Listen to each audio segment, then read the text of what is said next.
Bueno, continuando con el relato sobre la expedición de Malaspina que ya habíamos comenzado ayer, la primera parada fue en Montevideo, a donde llegaron el 20 de septiembre, y una de las primeras tareas al arribar fue montar el observatorio astronómico en tierra, que lo ubicaron no muy lejos del puerto para poder desarrollar al mismo tiempo las tareas del observatorio y la reparación de las naves que después de tan largo viaje era necesaria. También enseguida los pintores empezaron sus actividades y realizaron algunas vistas de Montevideo para ver cómo era la ciudad una vez que regresaran del viaje, como por ejemplo esta vista que realizó Fernando Brambilla. Un día después de la llegada a Montevideo, el 21 de septiembre, decidieron que un grupo, al mando de José de Bustamante, partiera hacia Buenos Aires para conocer también ese lugar, y el 27 de septiembre emprendieron este viaje por tierra. Unos días más tarde llegaron a Buenos Aires, donde los recibió el virrey, y enseguida instalaron también el observatorio y empezaron los preparativos de un informe económico y político de la zona. También ahí algunos pintores realizaron sus actividades, como Fernando Brambilla, que dibujó esta vista de Buenos Aires desde el Camino de las Carretas, y el 12 de octubre Bustamante regresó a Montevideo, donde realizó el reconocimiento de la costa norte del Río de la Plata, acompañado por los naturalistas Pineda y Neé, que recogieron gran número de plantas, mientras otro grupo hacía lo mismo pero en la costa sur del río. El trabajo de los naturalistas en estas tierras fue muy importante y les permitió recoger cerca de 500 plantas y reconocer más de 50 especies de aves desconocidas, peces y otros animales, y todo eso fue enviado a España, acompañado de un escrito con una explicación científica de los naturalistas y dibujos de los pintores. Piensen en lo importante que fue este trabajo para la época, en la cual realizar un viaje de este tipo era algo muy difícil y peligroso, era toda una travesía que llevaba aparte demasiado tiempo, por lo cual establecer un contacto entre los distintos continentes era algo sumamente complicado. Por esta razón, en España no se tenían conocimientos muy exactos sobre América. Entonces, recibir información científica sobre lo que los viajeros encontraban en estas localidades y además tener dibujos para poder ver estas especies de flora y fauna que para ellos eran nuevas, era realmente importante. El naturalista Neé se ocupó posteriormente de hacer una descripción de gran parte de las plantas que habían recogido en Montevideo, mientras que Pineda se dedicó a realizar estudios acerca de la zoología del país, es decir, se centró en los animales, y Bauzá se ocupó de realizar cartas geográficas y vistas de la ciudad marcando todos los lugares importantes. También se llevaron a cabo numerosos trabajos para conocer la situación económica del lugar y se hizo una descripción de los habitantes de la zona, acompañada por dibujos que mostraban, por ejemplo, cómo eran las señoras de Montevideo y cómo se vestían, como podemos ver en este dibujo realizado por Juan Ravenet. Esta primera estancia en Montevideo duró aproximadamente 2 meses y el 15 de noviembre se hicieron nuevamente a la mar y examinaron la costa patagónica, navegando muy próximos a ella, hasta llegar el 3 de diciembre a Puerto Deseado en Santa Cruz, donde José del Pozo realizó con acuarelas esta vista del puerto. Allí fueron enseguida recibidos por una tribu de patagones que se aproximó con lentitud a la costa, donde mantuvieron los primeros contactos, momento que también fue ilustrado por José del Pozo en este boceto. Según lo que cuentan los viajeros, tanto los trabajos científicos como el acopio de información sobre la vida de los habitantes, costumbres, medios de vida y demás, se desarrollaron con absoluta normalidad y no les resultó una tarea difícil, porque desde un principio fue muy sencillo entablar relaciones amistosas con los patagones,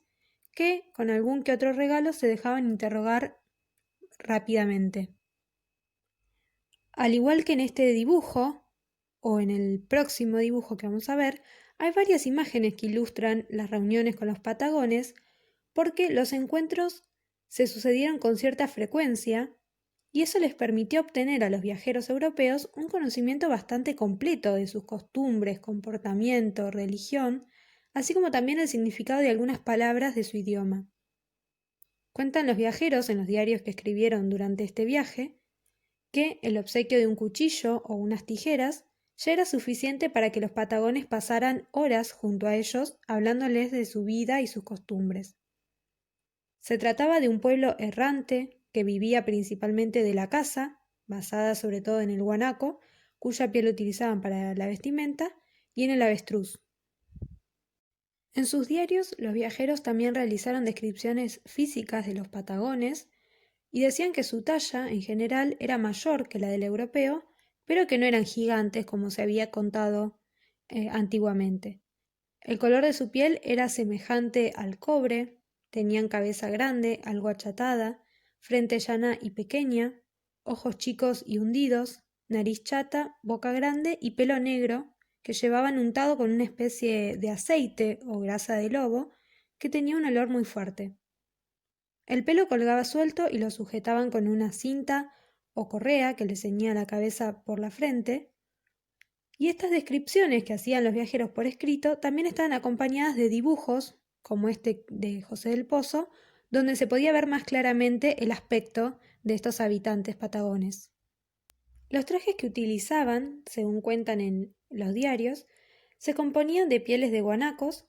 que también usaban para formar una especie de botas con las que se cubrían los pies.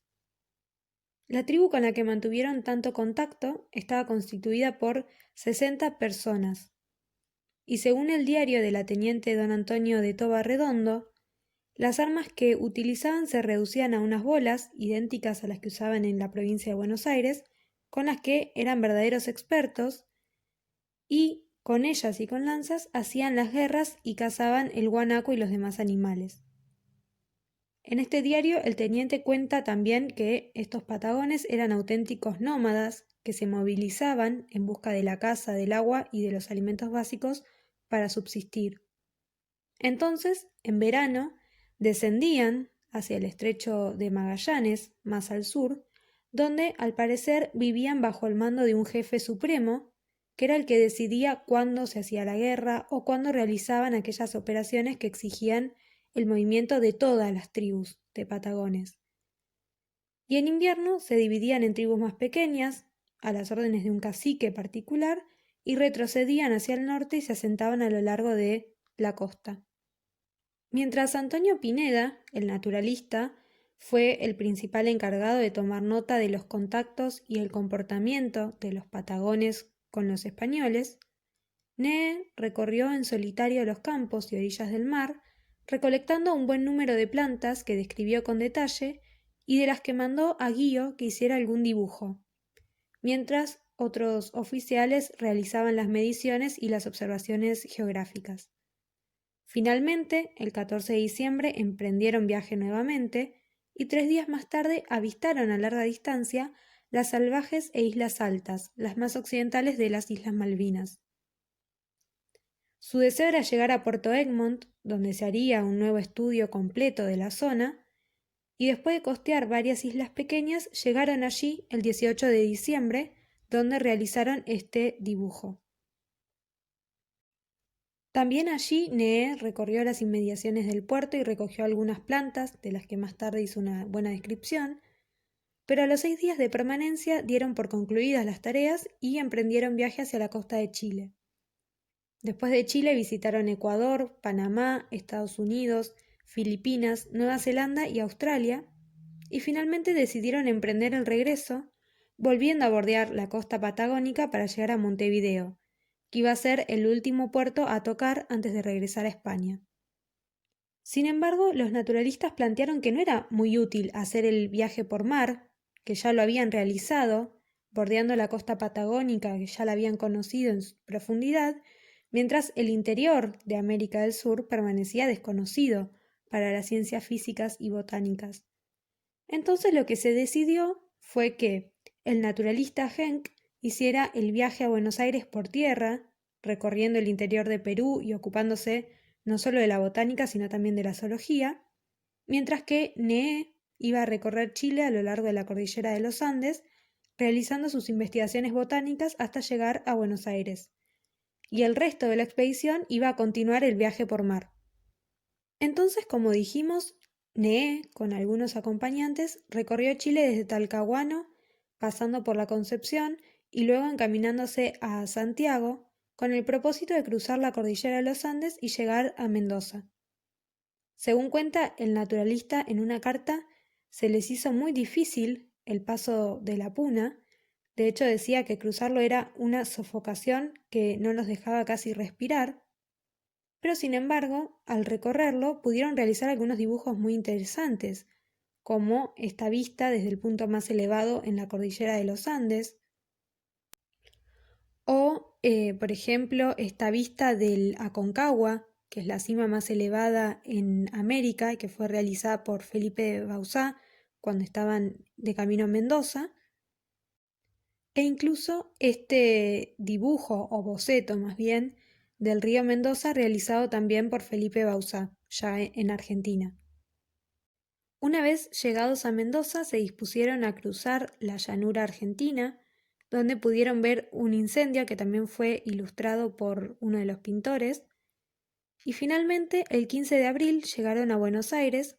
trasladándose más tarde a Montevideo, donde se incorporaron al resto de la expedición. El 21 de junio se dispusieron a cruzar el Atlántico rumbo a España, a donde llegaron el 21 de septiembre de 1794, dando por terminada una expedición que había durado 5 años y 2 meses y que había recorrido desde las heladas y desérticas regiones australes hasta las árticas, pasando por todas las alternativas climatológicas que ofrece el planeta. La expedición había tenido un éxito indudable en el conocimiento del globo, tanto a nivel geográfico como científico, social y político, que le proporcionó a España una valiosa información sobre la amplia gama de especies de la flora y fauna americana, además del conocimiento de las tierras, usos y costumbres de los habitantes.